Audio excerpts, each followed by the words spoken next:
അപ്പനമ്മയെയോ അമ്മയ്ക്ക് ഭർത്താവിനെയോ മരുമകളെയോ ആർക്കും പേടിയില്ല. ചിഹ്നം വിളിക്കുക, ചവിട്ടി മെതിക്കുക. അതുകൊണ്ട് നോമ്പിലേക്കും പ്രാർത്ഥനയിലേക്കും കടക്കുന്ന നമ്മൾ നമ്മുടെ സമൂഹത്തിൽ വിശേഷവിധിയായിട്ട് കഴിഞ്ഞ ഒരു മാസം 4-5 ആഴ്ചകളിൽ സംഭവിച്ചുകൊണ്ടിരിക്കുന്ന ആ ഒരു കൊല സംസ്കാരം, അതിലേക്ക് നമ്മൾ ഗൗരവതരമായിട്ട് ഇറങ്ങി ചിന്തിക്കണം. ഏതെങ്കിലും ഒരു വർഗത്തെ കുറ്റപ്പെടുത്തി നമ്മൾ മാറി നിൽക്കരുത്. നമ്മളുടെ കണ്ണുകൾക്ക് തിമിരം ബാധിക്കരുത്.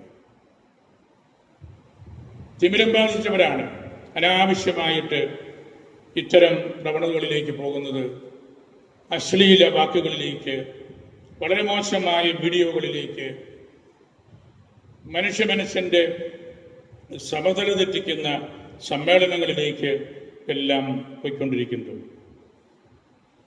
നമുക്ക് വലിയ മനസ്സാന്തരം ഉണ്ടാകണം, തിരിച്ചറിവുകൾ ഉണ്ടാകണം. നമ്മൾ ഈ ലോകത്ത് ജീവിക്കുന്നവരാണ്.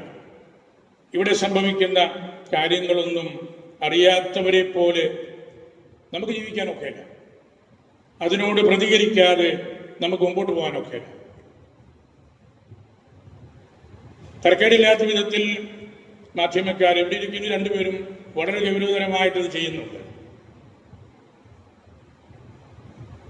ഈ മയക്കുമരുന്നിന് എതിരായിട്ടുള്ള ഒരു യുദ്ധ പരമ്പര അതൊക്കെ നല്ല കാര്യമാണ്. അങ്ങനെ നമ്മുടെ നല്ല മാധ്യമ ശുശ്രൂഷ ചെയ്യാനായിട്ട് നമുക്ക് സാധിക്കണം. അപ്പോൾ നമുക്ക് മനസ്സാന്തരം ഉണ്ടാകും. യോനാ പ്രവാചകന്റെ പ്രസംഗം കേട്ട് നിനിവേക്കാര് മനസ്സാന്തരപ്പെട്ടു. പക്ഷെ യോനാ മനസ്സാന്തരപ്പെട്ടില്ല. അതാണ് ഈ പ്രശ്നം. കുട്ടികളെ മനസ്സാന്തരപ്പെടുത്താം. സാറന്മാരും അച്ഛന്മാരും ടീച്ചേഴ്സും മാതാപിതാക്കളും മനസ്സാന്തരപ്പെട്ടില്ലെങ്കിലോ? നിനിവേക്കാര് മനുഷ്യരാണ്, അവർക്ക് കാര്യം പറഞ്ഞു മനസ്സിലായി. പക്ഷേ യോനാ മനസ്സാന്തരപ്പെടുന്നില്ല. പരിശുദ്ധ ബെനഡിക്ട് പിതാവ് ഒരിക്കൽ ചോദിച്ചു, ഈ യോനായുടെ പുസ്തകം വായിക്കുമ്പോൾ എനിക്ക് എന്നും അത്ഭുതം തോന്നിയാണ്, ദൈവമേ ഈ യോന എന്താ ഇങ്ങനെ ഇരിക്കുന്നത്, മനസ്സാന്തരപ്പെടാതെ.